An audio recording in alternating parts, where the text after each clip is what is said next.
Thanks, Alan, and good evening, everyone, no matter what time zone it is for you. Thanks for coming for the webinar. Today, on behalf of Professors Jin and Wei and the SINOPROBE MT team, I will present to you an overview of the MT component of SINOPROBE, as well as some of the recent researches inspired by the project. Well, from the last night's experience, I'm not sure if my VPN will be stable enough for the Zoom meeting, so this is my plan B. I recorded this video for you so Alan can play the video in case I get disconnected at some point. Okay, here is the outline of our presentation. Firstly, I'm going to show you a not that brief introduction of the SINOPROBE EM project. So here are some facts about the EM component of SINOPROBE. I guess some of you are already familiar with, or at least heard of the SINOPROBE project, which is a multidisciplinary geophysical project. The project itself was approved by former Ministry of Land and Resources and Ministry of Science and Technology in 2008. The EM component is only the first and second sub-project of SINOPROBE. The mission duration was 2009 and 2013, so it was actually finished 7 years ago. The total budget for EM was 41 million RMB, which is about $6 million. Well, $6 million may not sound too much, but it was and still is the largest EM geophysical budget in China to date. The goal of the SINOPROBE MT project is actually two-folded. It might surprise you that the first objective is not really the geophysics, but like developing the observation, processing, and interpretation methods for the future national EM area and making necessary personnel and technical preparations. And the second objective is providing the demonstrational result of deep structure and evolution of the continental China. So, yes, I guess we finished the second object, sort of. It should be noted that all the SINOPROBE projects are administered by the CAGS, the Chinese Academy of Geosciences. Data were collected by 5 individual institutions for EM branches. The first two is the China University of Geosciences in Beijing and Wuhan, and also the Institution of Geophysical and Geochemical Exploration, the IGGE of CAGS. And the fourth is the Chengdu University of Technology, the CGUT, and also the Jilin University, the JLU. So there are two types of MT datasets in SINOPROBE. The first one is the standard grid array that you are familiar of.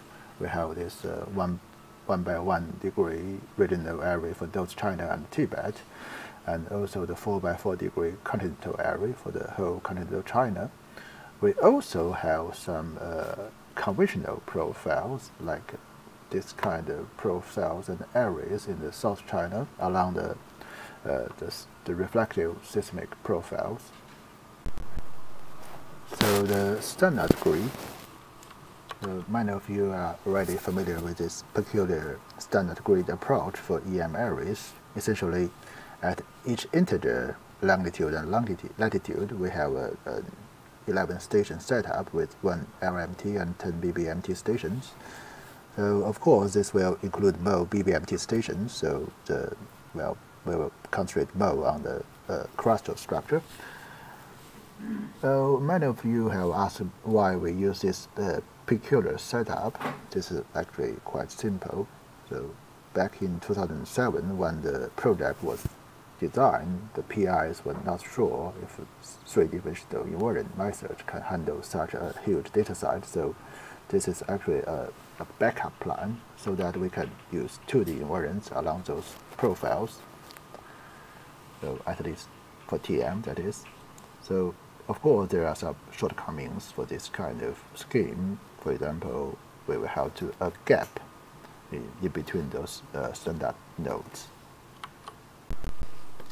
Okay, so here I'm showing you our fundamental 4 by 4 degree standard grid temporal array covering the whole continental China.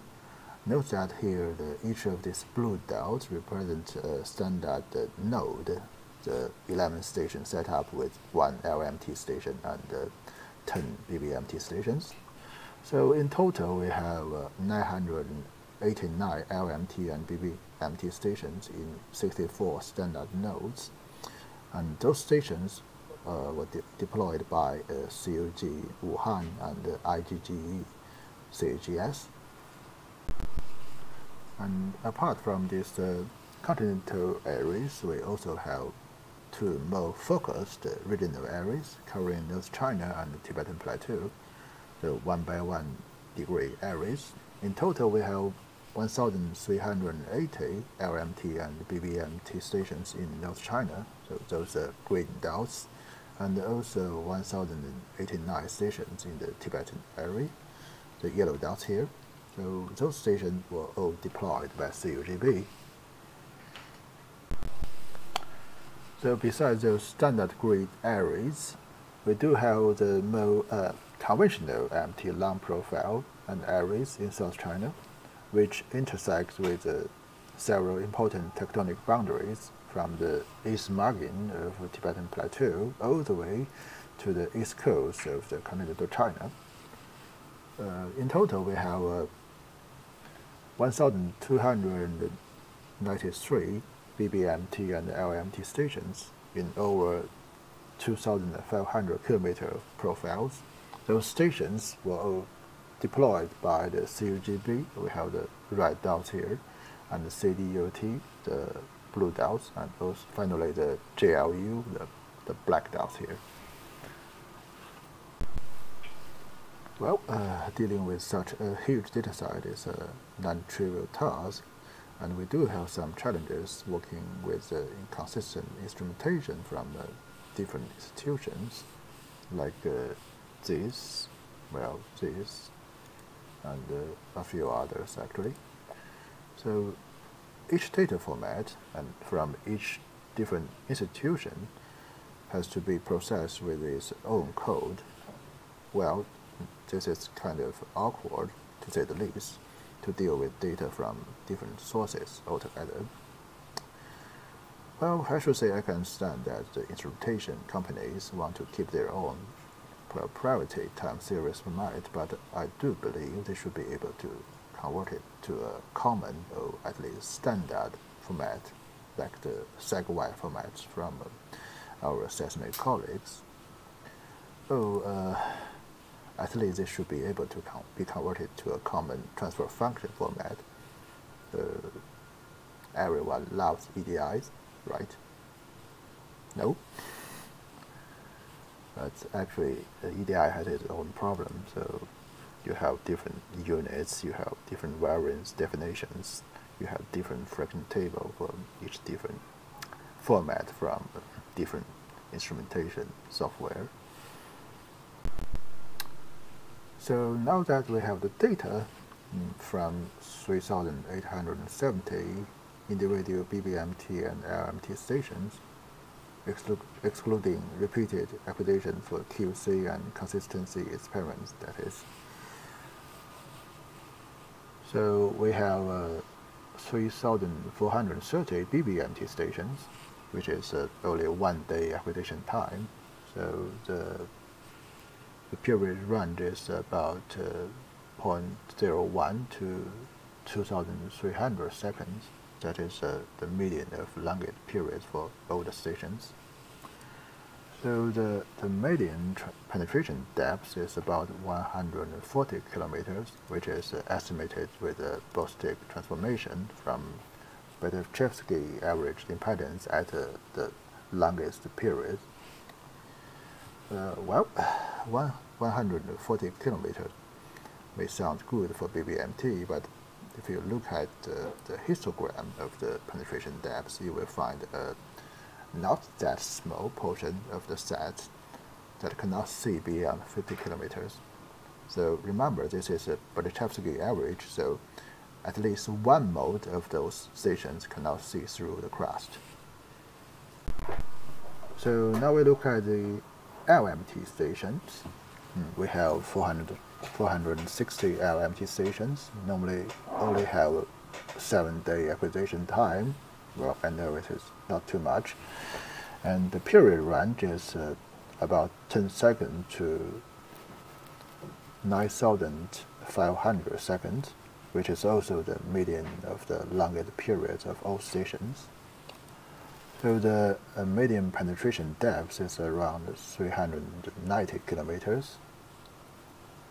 Well, similarly, 390 kilometers may seem decent for LMT stations, but if we look at the histogram, still we can find a portion of the sites that cannot even get past 100 kilometers.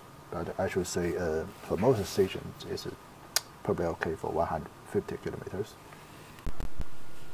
So now I'm showing you a map of the penetration. The penetration depth demonstrated by its color.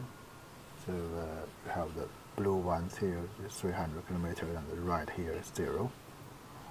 So since the acquisition time for most stations are quite familiar, for actually 1 day for BBMT and 7 days for LMT, so this map essentially tells you where you have conductive or resistive structures.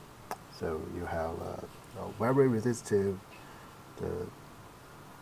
the southeast part of South China, and also the northeast part of China, but very conductive in Tibetan Plateau, and also the west part of the North China, and also the northwest part of China. So I should say even for very conductive regions in Tibet or Ordos, you can almost always find some blue stations that can see deeper in the neighborhood.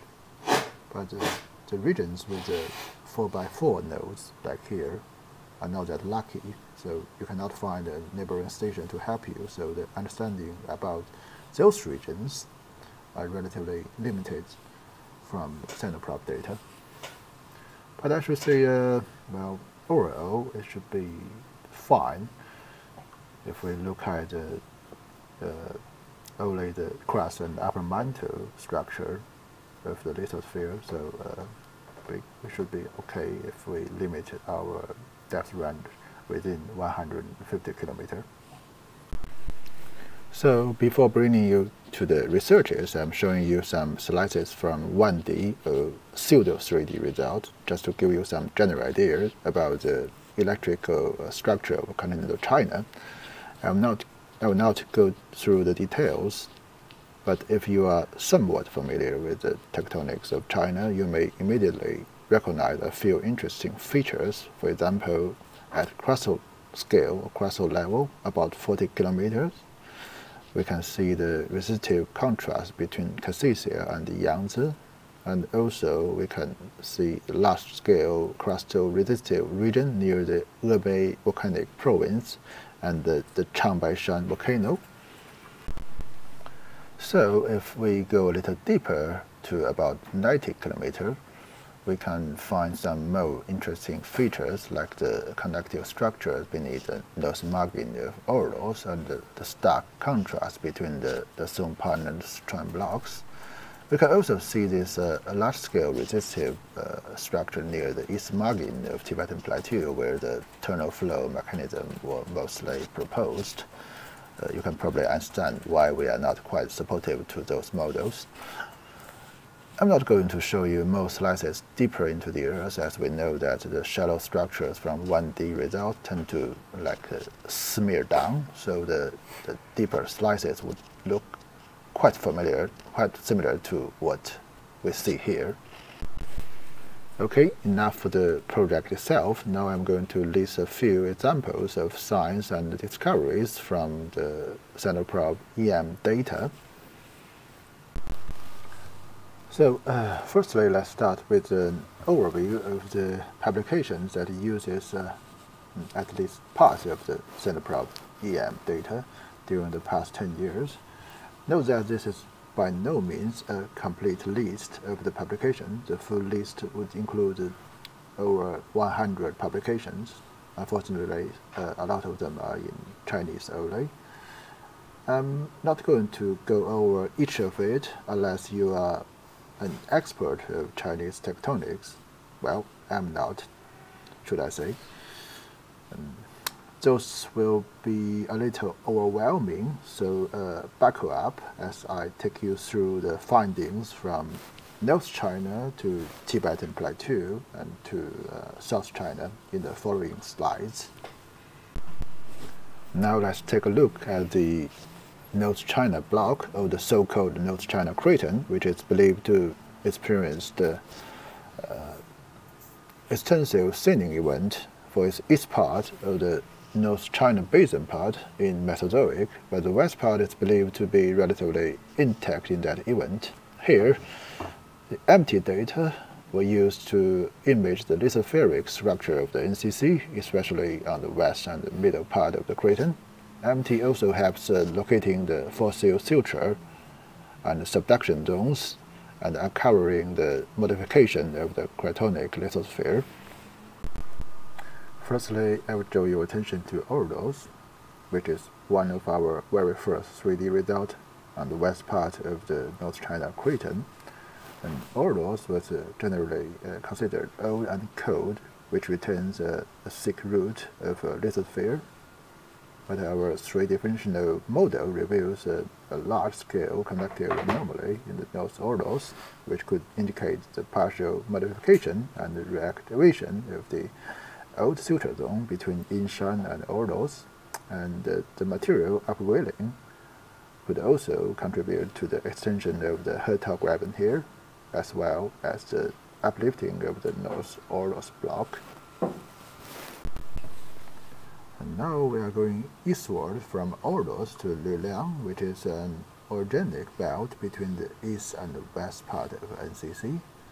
This region is important as it is believed to be the fossil subduction zone between the west and the east part of NCC.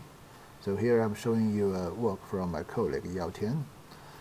This MT study images a steeping resistivity interface here beneath Luliang Mountains, and when combined with the geochemistry result, Yao Tian proposed that the region may have experienced a series of eastward subduction collision events during the final amalgamation between the central and the western blocks of NCC in Paleoproterozoic.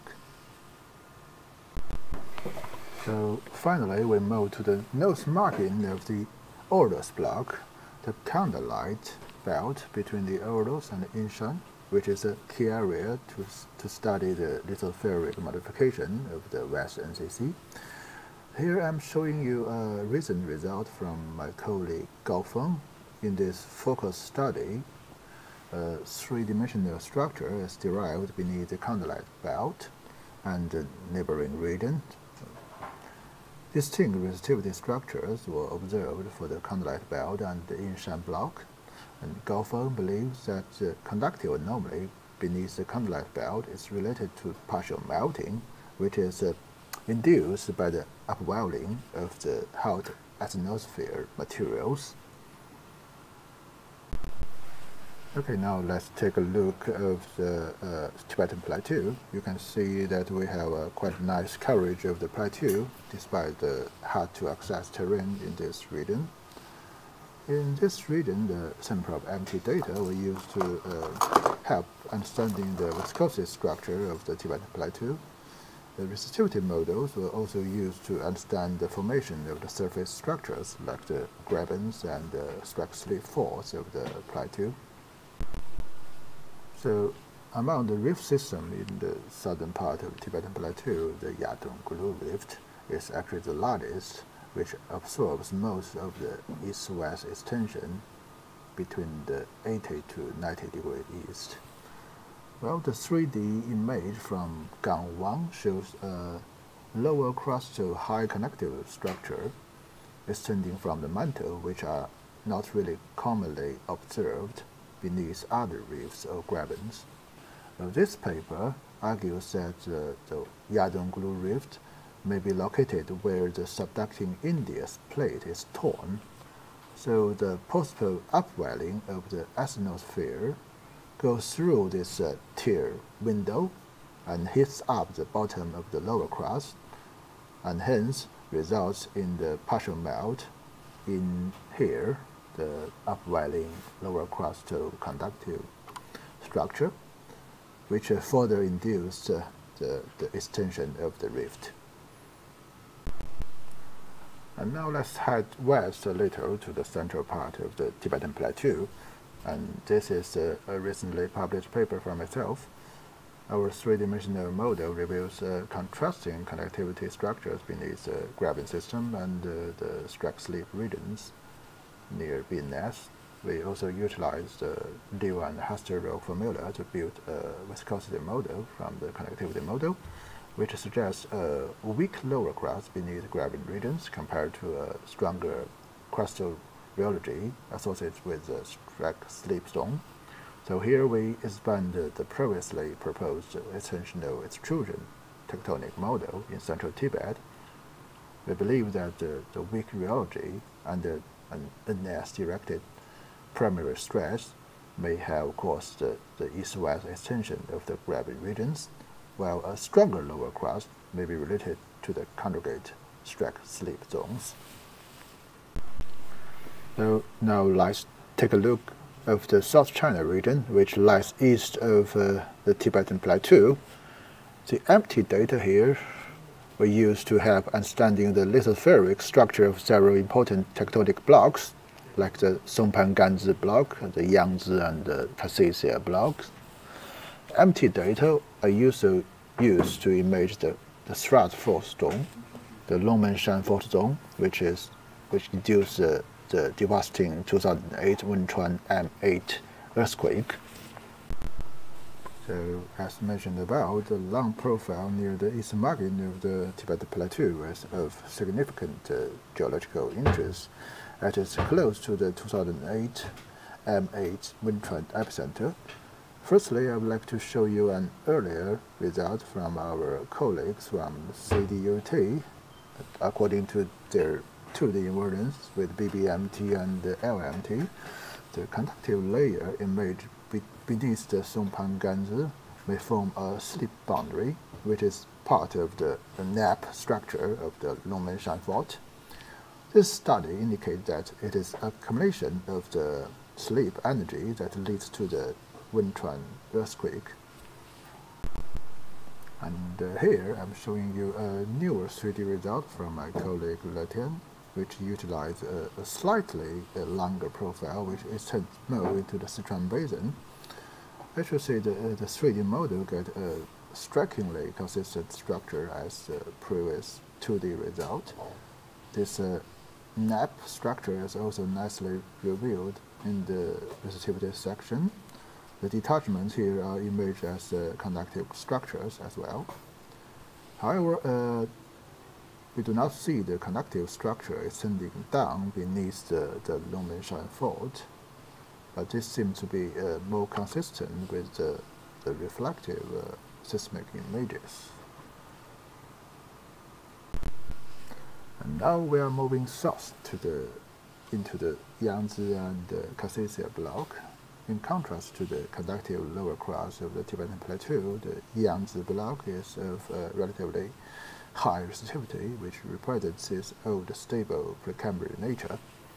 The low resistivity zone below the Jiangnan Oregon here might reflect the subduction between the Yangtze and Cathaysia block. On the other hand, the Cathaysia block is generally of high resistivity, which is consistent with the widely distributed volcanic rocks there. Yet, in the context of high resistance, there is a certain amount of relatively low resistive channels here, you can see here, so which could be related to former magma channels. So finally, let's move a little to the nose of the same filter zone between the Yangtze and the Cathaysia. So here our colleagues from CUGW propose a 3D model of the region, which provides some insights into the interaction of a fossil suture zone, the Jiangnan Oregon. They believe that the high conductivity anomaly beneath the Cathaysia is actually associated with the hydration process related to the Paleo-Pacific plate. The hydration weakening of the mantle lithosphere promoted both gravitational instability and the gravitational removal of the lowermost lithosphere in South China, and may finally induce the intensive volcanic activity in Cathaysia. So now my talk draws near to the conclusion and the outlook part. Firstly, the SINOPROBE project has provided an electromagnetic area dataset that covers continental China with unprecedented density and resolution. And secondly, so with its own limitations, the dataset has encouraged many new insight into the important tectonic and dynamic discussions in China. Well, of course, we still need to think about the modeling strategy for a unified resistivity model for the lithosphere. In the 5-year mission, we do learn a few lessons. For example, we really need standardized QC and processing procedure for all participant institutions, especially as future data may be coming from more institutions and possibly more diverse instrumentations. We also need some standard or open source time series and transfer function formats. I should say we are happy to work together with the community on that. Well, also we will need the US area backbone style stations to control the long time variations. Well, that translates into we need more money, of course. And we also need more coverage and acquisition time for long period stations, that's for sure. That translates into we need more money. Well, I know it must be hard to bear with me for such a long time. So are you getting tired of EM data? No? Excellent. So here are more in our following up projects. But before moving on, there is a warning for people with tropophobia. You might want to avoid looking at the screen for a while. 3, 2, 1. And the drum rolls, please. With the whooping 6,000 mole empty station plan comes the next phase of SINOPROBE, and that is only the first 5 years plan. Apparently, the 1 by 1 degree area is supposed to be extended countrywide. They also designed these segmental nodes to deal with the gaps in the finished standard grids. And the new ultra-long period empty stations, like the US area backbone stations, will be established at the previous 4 by 4 degree nodes. Unfortunately, as the global pandemic of COVID-19 expands, we might have to further postpone the second phase of SINOPROBE. Right, we are all affected by the pandemic, but with some delay, we may be able to get past the activity low and get better data, actually. So, yes, so we really should look at the brighter side of the things. And that's the end of my talk. The data used in these works were at least partly supported by SINOPROBE projects. As always, special thanks must go to the field crews and students from all the institutions. We could never finish the project without their excellent work. And thank you for your attention, and thanks again to Alan for hosting the EMinar. I have learned a lot myself from previous talkers. Now it's time for questions. You can send emails to Professor Jin if you want to ask questions like how can I get the data, or when will you publish the data. Now I'm going to pass it to you, Alan.